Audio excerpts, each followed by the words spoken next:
Hi guys, the Canon EOS R, it is an interesting proposition after all. I was one of the first one to buy into the system. I was on the first one to invest into the mirrorless full frame of Canon, and that was my first Canon camera ever, right? So I started my YouTube channel with the Canon camera. So I'm kind of a pioneer, right? And I stuck it out. When I was buying the camera at the time in November 2018, there was a lot of hate. There was a lot of people bashing this camera on YouTube, and I kind of didn't know why, because I'm kind of new to this business, right? But then I noticed recently that a lot of YouTubers change their mind. There's a lot of people who say, well, I'm switching back to Canon, I'm switching back to the EOS R because it does XYZ better than other cameras. And I wonder why, because any of the shortcomings haven't been fixed. Firmware update didn't fix any of the shortcomings I was complaining about. The RF lens selection is very limited currently. We still wait for 4 lenses that to come out in H2 this year, right? So I wonder what's happening currently with the Canon EOS R and the YouTuber. Is there something they know I don't know? Number 1, slow motion in 720p. And people say it is a decent picture, it is a usable picture, and I totally agree. I agree with that, right? I totally agree. But here's the thing. Imagine you apply for your dream job and you tell the job interviewer, well, I produce decent work. You get the idea, right? It's not going to happen. And number 2, I know it produces an amazing HD pictures by capturing way more data, right? And I know that, and it does really well. However, imagine you have your dream job interview again, and you tell the interviewer, well, you know what? I produce a really good HD picture. I know you want 4K, that is not cropped. I know you do, but I do HD. And all you need to do is you need to employ someone who can upscale. You need to employ somebody who can do 4K after I produce this amazing picture in HD. So you get the idea, right? So these are the shortcomings people were complaining about, including myself. And what has changed? Nothing has changed. So I don't really understand what's going on currently.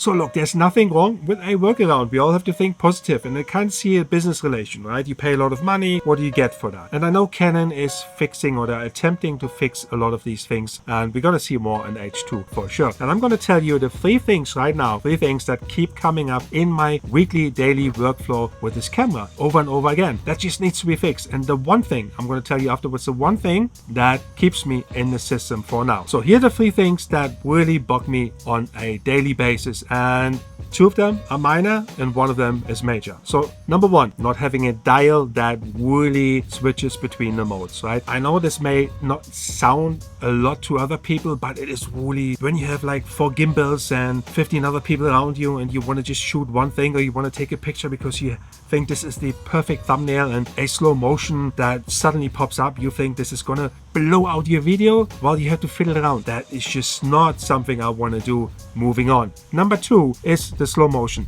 and my Sony a6400 produces better slow motion than the Canon EOS R, right? So it's kind of a fraction of the price. That needs to be fixed. I want really good slow motion. I want 1080 full HD in slow motion. That is a standard. It has to be done. I think Canon has to fix it. Number 2, slow motion. And here's the biggest issue I currently have with the Canon EOS R, and that is the 4K crop mode.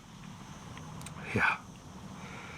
It technically shoots 4K, it does, but it crops in. So it crops in by 1.7-ish, so you're basically, in order to get a wide angle lens, you have to put on a kind of 11 mil. There is actually one out there, it costs an arm and a leg, an 11 mil f4 lens, the Canon lens. You have to put that one on to get really wide angle look, and it's just something that I don't understand. There's something that just I don't get. Maybe there was a technical limitation, but I want to be able to shoot 4K without crop, and I tell you why. And there's a kind of a logic behind that. You know, when you upload to YouTube, YouTube kind of downgrades your footage. And when you have an HD footage that looks crisp, it's still going to be downgraded. So I want to upload a footage that is superior to just a great HD footage. And I want to have a really great 4K footage, because once that is downgraded, it's still going to be good footage, right? So, and that's basically what I want. I don't want that crop. I can shoot with an APS-C sensor camera. And that's my complaint number 1. My absolute complaint number 1. These are the 3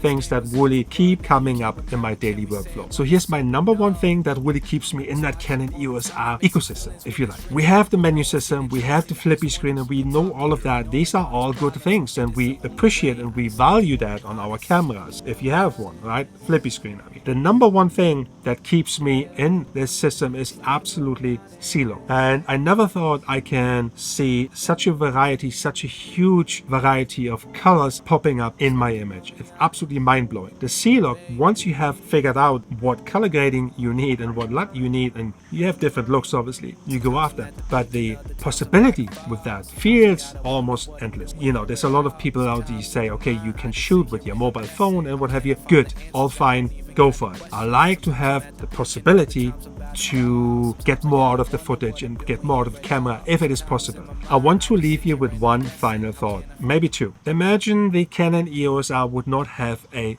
flippy screen. Just take that with you. Imagine, take that with you. Or I'll do you one better.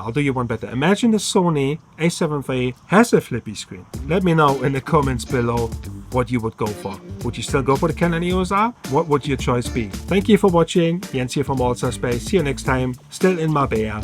Peace out.